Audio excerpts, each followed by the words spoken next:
Buenas tardes, les doy la bienvenida al canal, a nuestro octavo programa, esperando que pasen un rato entretenido entre las tinieblas de la historia. En la cita de hoy, les traigo una temática de 4 edificios misteriosos famosos.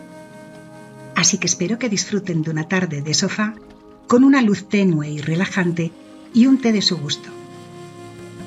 En el programa de hoy, la profecía del Liceo de Barcelona, el Palacio de Linares, la Casa de las 7 Chimeneas y el Monasterio de El Escorial. Bienvenidos al Rincón de las Historias, Audiomisterios.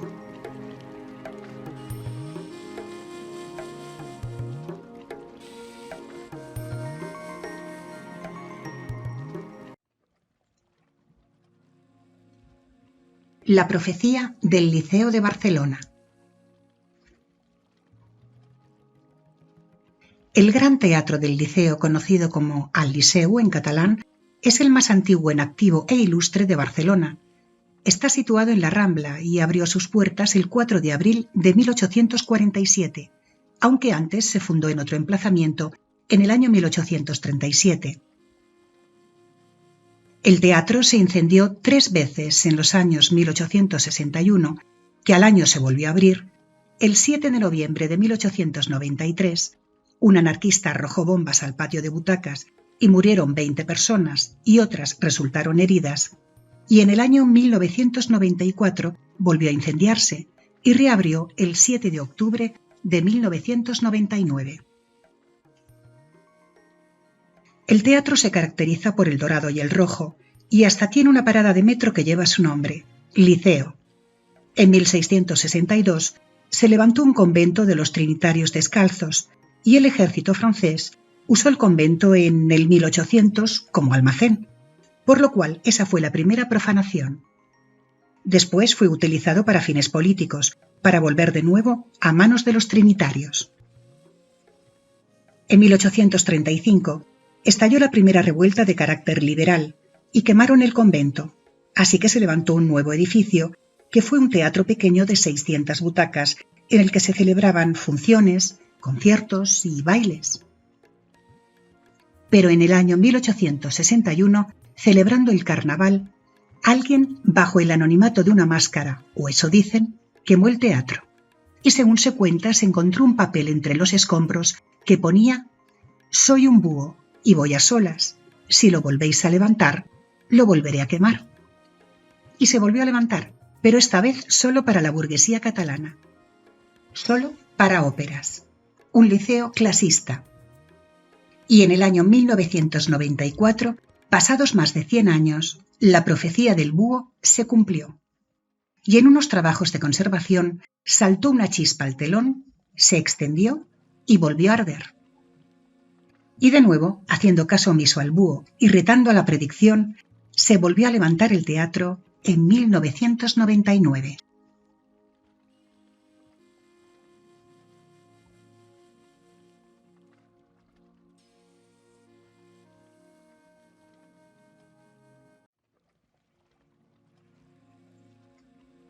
El Palacio de Linares. El Palacio de Linares es una finca del siglo XIX que está entre el Paseo de Recoletos y la calle de Alcalá, en Madrid. Compraron el solar de 3.064 metros cuadrados al Ayuntamiento de Madrid, los marqueses de Linares, José de Murga y Reolid, y Raimunda de Osorio y Ortega, en el año 1872. En 1877 encargaron las obras al arquitecto Carlos Colubí, y algunas partes del palacio fueron trabajo de Manuel Aníbal Álvarez, como la casa de muñecas, las caballerizas y la escalera de mármol que da al jardín. Las obras acabaron del todo en el año 1900. Los marqueses se trasladaron al palacio en el año 1844, cuando aún no estaba acabado. Tiene 4 pisos, más un subsótano que recorre las caballerizas y el jardín, y pasadizos que parece ser que comunican con otros edificios. Lo consideran una de las casas encantadas de Madrid, pues una oscura leyenda se rumorea sobre el palacio y los marqueses. Se cuenta que José de Murga le contó a su padre, que era un adinerado comerciante, que se había enamorado de una chica pobre llamada Raimunda Osorio, hija de una cigarrera. Mateo Murga y Michelena se horrorizó y mandó a su hijo a Londres a estudiar con la idea de que se olvidara de la chica. Pero cuando el padre falleció, ellos se casaron. Con el tiempo, José encontró una carta que le había dejado su padre, en la que le explicaba el por qué se oponía a su relación con Raimunda. Y era porque esa chica era su hija, ya que él fue infiel con la madre de ella, por lo que eran hermanos de padre. Los marqueses de Linares se fueron inmediatamente junto al Papa, Pío IX, para explicarle su falta incestuosa, y él les otorgó una bula papal llamada Casti Convivere, que significa convivencia casta. O sea, una concesión de que podían vivir juntos, pero con pureza y castidad. Pero a pesar de ser medio hermanos, estaban enamorados y acabaron teniendo una hija, a la que mataron para evitar el escándalo. Se dice que a la niña la ahogaron o la enclaustraron en uno de los muros exteriores de la mansión o que la enterraron en el jardín del palacio. Dicen que el espíritu de la niña se pasea cantando y llamando a sus padres por los salones del palacio, y que cuando se empezaron las obras de rehabilitación del palacio en 1990, después de haber quedado abandonado y ruinoso, es cuando empezaron a ocurrir cosas extrañas. Y los vigilantes y obreros notaban cómo las puertas se abrían y cerraban solas, gemidos y gritos en la noche, pasos en estancias vacías, y principalmente esto ocurría por donde se encuentra la casa de muñecas tamaño real, que había sido construida para la hija. Aunque la realidad de otros es que los marqueses nunca tuvieron hijos biológicos, pero adoptaron a una niña a la que llamaron Raimunda, pero llamaban Mundita, y fue para la que construyeron una casa de muñecas a tamaño real. Y los marqueses fueron enterrados solemnemente y con sus ceremonias correspondientes.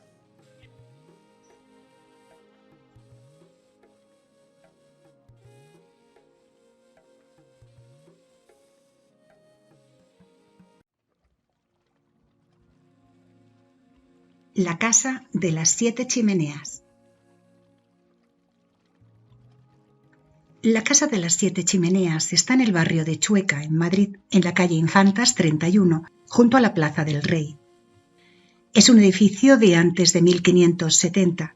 La fachada es de ladrillo rojo y en la parte superior hay 7 chimeneas en línea, cilíndricas del mismo color que el ladrillo, y en la entrada hay 5 columnas que no sostienen nada.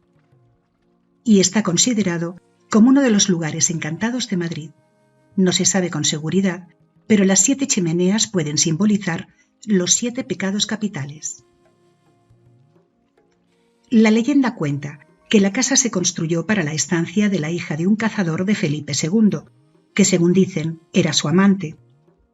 Era una mujer muy hermosa que se llamaba Elena Méndez, pero al no tener linaje para emparentar con la monarquía, se casó con Zapata, un capitán del ejército del rey. Pero al poco tiempo se marchó a la guerra en Flandes contra el ejército francés y murió en combate. Elena, muy triste y desolada, se deterioró completamente, pues no comía ni dormía, y dijeron que murió de pena. Aunque los sirvientes aseguraron que la habían asesinado, porque en su cuerpo había marcas de cuchillos, y también afirmaron que Elena había dado a luz a una niña de la que nunca se supo nada. Y quizás lo que trataron fue de ocultar esa relación con el rey y a su supuesta hija.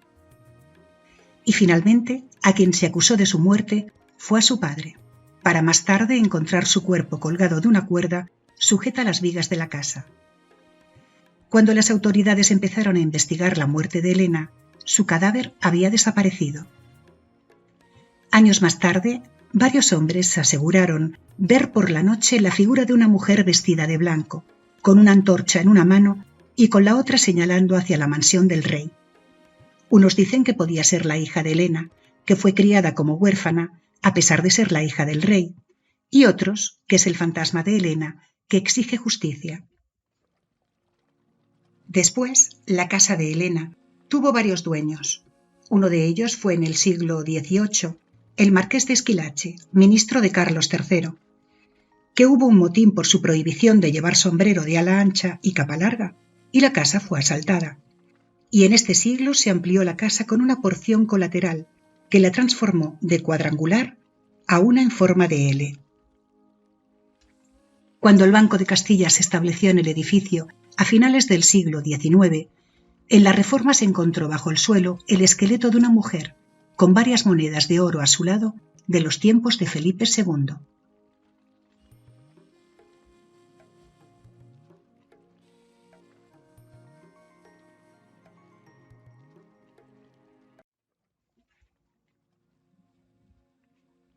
El monasterio de El Escorial. Es un enorme complejo multiuso con un palacio, un colegio, una biblioteca, un panteón y un monasterio, hoy en día de frailes de la Orden de San Agustín, situado en San Lorenzo del Escorial, en Madrid. Fue creado en la segunda mitad del siglo XVI, entre 1563 y 1584, por el rey Felipe II y el arquitecto Juan Bautista de Toledo, y es Patrimonio de la Humanidad desde el 2 de noviembre de 1984. El monasterio se construyó en ese lugar por el aire sano de la sierra y por lo cerca que estaba de Madrid. También se dice que buscando un lugar idóneo donde construirlo, hubo una gran tormenta estruendosa y con tal caída de relámpagos que para ellos fue la señal de que ese era el sitio que buscaban. También cuenta la leyenda que el monasterio fue construido allí porque había unos túneles de unas minas antiguas que pensaban que eran las puertas del infierno y que era por donde se entraba, por lo cual, al construir encima, ya no podía salir Satanás. Se dice que visitó las obras del monasterio un amigo y consejero de Felipe II, el marqués de Navas, e iba acompañado de un sabueso, pero cuando iban a salir le fue imposible encontrar la salida y solo gemía tristemente. Pudo ser porque cuando la construían los obreros tuvieron problemas con un perro de color negro que se pasaba las noches ladrando, por lo que no los dejaba descansar bien, y eso hacía que los obreros trabajaran más lentamente durante el día, pues estaban agotados.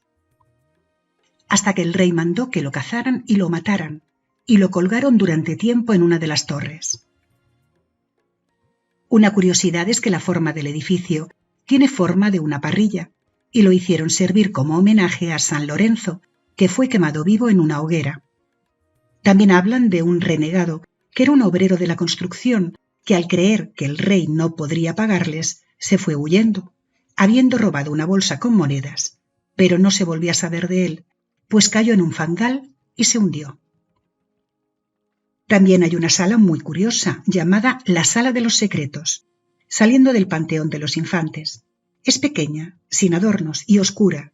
La hizo el arquitecto Juan de Herrera, en la que ocurre algo muy curioso. Si dos personas, cada una en cada uno de los dos lados opuestos, se hablan, se escuchan claramente sin necesidad de levantar la voz, pero las personas que están en medio no oyen nada. Y es a causa de que la voz, en un ángulo por repetidas reflexiones, desemboca en el otro ángulo. La leyenda cuenta también que las 4 mujeres de Felipe II, después de muertas, paseaban por la galería del monasterio con velas en las manos, en las noches de luna llena. Cuando el arquitecto Juan Bautista de Toledo, que dio las trazas generales del monasterio, falleció, su discípulo, Juan de Herrera, quedó en su lugar, pero el rey no se fiaba, y el arquitecto, al acabar la bóveda, puso una columna hueca de cartón piedra, pintada de granito justo en medio, como para que sirviera de apoyo, y mandó llamar al rey para enseñársela. El rey al verla se espantó y se enfadó por poner una columna donde más interfería, pero el arquitecto Herrera le dio un empujón a la columna y como era falsa cayó al suelo, dejando al rey estupefacto y admirando la bóveda plana que parecía sujeta en el aire. Desde ese día le nombró arquitecto real. También dice la leyenda que encima de la entrada hay una escultura de 4 metros de San Lorenzo, con la cabeza, pies y manos de mármol blanco, mirando hacia la montaña, y dicen que está señalando con su cabeza donde hay un tesoro escondido. Se cuenta que el embajador de Francia le dijo al rey cuando comenzaron las obras que era fácil comenzar una gran obra, pero lo importante era acabarla. Cuando se estaba terminando, Felipe II ordenó colocar en la parte más alta de la cúpula una urna cubierta de bronce dorado que reflejaba los rayos del sol, de modo que parecía un ladrillo de oro, y dos más en las torres de las campanas, como contestación al embajador. El embajador volvió al monasterio cuando se acabó y vio que al posarse el sol en las torres, algunos bloques brillaban, por lo que le preguntó a Felipe II, y él le contestó que al acabar la obra faltó la piedra, pero sobró el oro, por lo que mandó colocar ladrillos de oro.